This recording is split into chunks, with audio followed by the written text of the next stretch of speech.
वो क्या कंफ्यूजन है यार? ऐसे कैसे आईएएस बनेगा तू? हाँ? इतना आसान नहीं है, बड़े बड़े हार मान के चले गए। में बिखरा अंधेरा, चमका सितारा जो तेरा, अंबर पे आकर दस्तखत कर दे।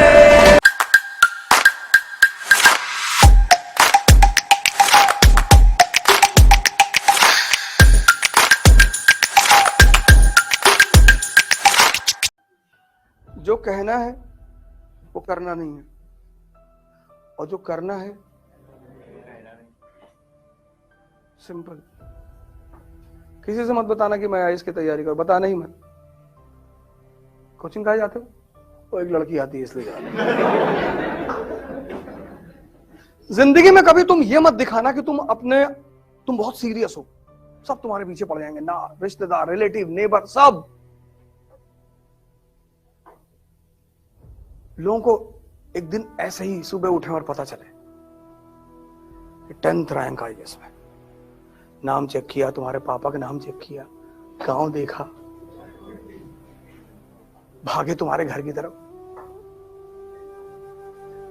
और तुम कह दिए कि हम तो शिरडी टेम्पल में जाते थे, तो फ्री में जो है वो सब क्वेश्चन दिखाई पड़ गया हमको सपने में।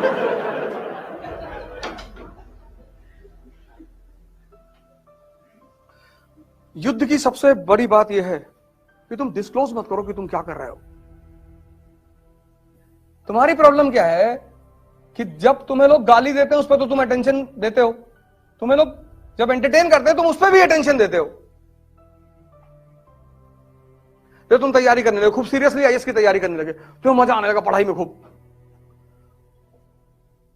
पड़ोस के लड़के को नहीं आ रहा है, अरे यार ये तो वर्मा बहुत पढ़ रहा है, बोले तब, बोले बताते रुको, बोले वर्मा, बोले हाँ गोवा चलोगे?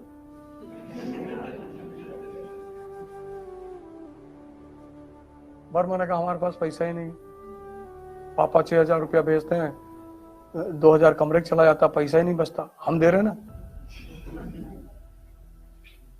अब दोस्ती में पैसा लाओगे? अब वर्मा के दिमाग में आया कि एक हफ्ता गोवा में हरामखोरी मजा लिया जाएगा, और वर्मा जी चले गए गोवा।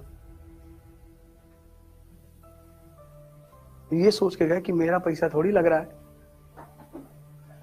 बर्बाद करने के लिए इन्वेस्टमेंट भी करनी पड़ती है कभी कभी।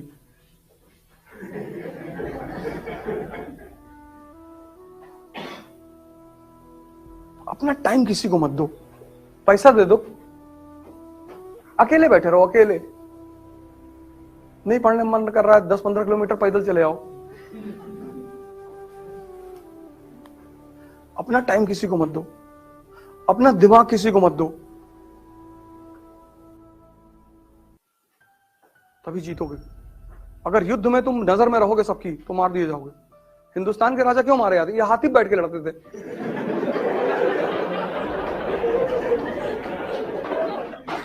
इनका मेन वजह यही था। पहला बैटल ऑफ पानीपत क्या है? इब्राहिम लोधी हाथी बैठा हुआ है, तो जब सब बजाज सुपर पे बैठे हैं, स्प्लेंडर पे बैठे, तू भी बैठ। अब जो आदमी बैटलफील्ड में हाथी पे बैठा उस पर निशाना लगाना कितना आसान है। 1556 second battle of Panipat, Hemu हाथी बैठा हुआ है। इन विदेशियों को भारतीयों को हराने में टाइम नहीं लगा, क्योंकि चेस के गेम में अगर राजा गया तो खेल खत्म।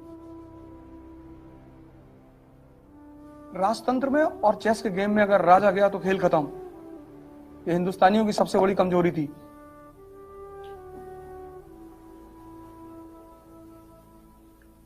हिडन करके रखो अपने आप को, हिडन। पागल बनकर रहो, पागल। उल्टा करके अखबार पढ़ो कि लोग समझ लें कि पूरा पागल है, इससे तो कुछ हो ही नहीं पाएगा। तुम थोड़ी सी इज्जत पाने के चक्कर में, थोड़ी सी, बहुत थोड़ी सी, और सिर्फ थोड़ी सी इज्जत पाने के चक्कर में नहीं कि लोग मुझे गाली ना दें, इसलिए तुम बता देते हो कि मैं आईएएस की तैयारी। देने दो गाली, देने दो। तो जो लोग तुम्हें गाली दे रहे हैं ना, जिस दिन तुम्हारा सिलेक्शन हो जाएगा, पहले लोग होंगे तुम्हारे घर भाग के आएंगे रोते हुए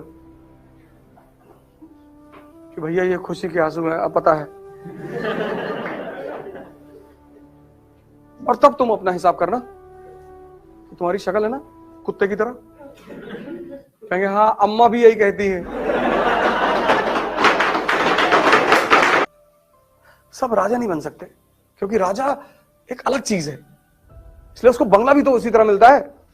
क्लर्क लोग कॉलोनी में रहते हैं, राजा बंगले में रहता है, टीएम बंगला।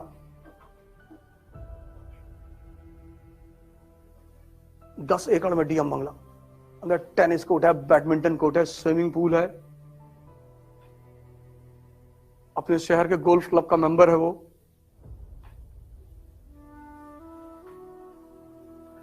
टोल टैक्स नहीं देता।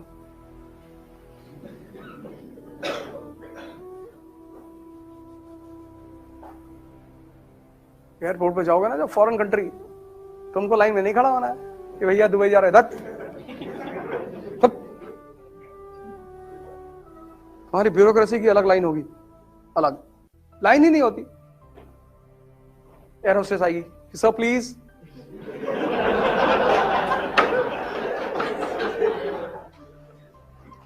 तुमको अभी लग रहा है कि तुम बड़ी मेहनत कर रहे हो, कुछ नहीं करो। जो तुम पाने जा रहे हो ना, उसके आगे ये मेहनत कुछ है ही नहीं। और कौन सी मेहनत कर रहे हो? हिस्ट्री समझ रहे हो, उसमें कौन सी मेहनत है? मेहनत है हल चलाना खेत में। पढ़ना मेहनत नहीं है, मेहनत है मार्च और अप्रैल में गेहूं काटना, मेहनत है दिसंबर की ठंडक में गन्ने के खेत में पानी लगाना। और जब वो कहता है कि क्या हुआ जो मैदान हार गए, अभी सब कुछ नहीं हारे। वो अदम्य साहस और इच्छा शक्ति, जो सर झुकाने और सजदा करने को तैयार है।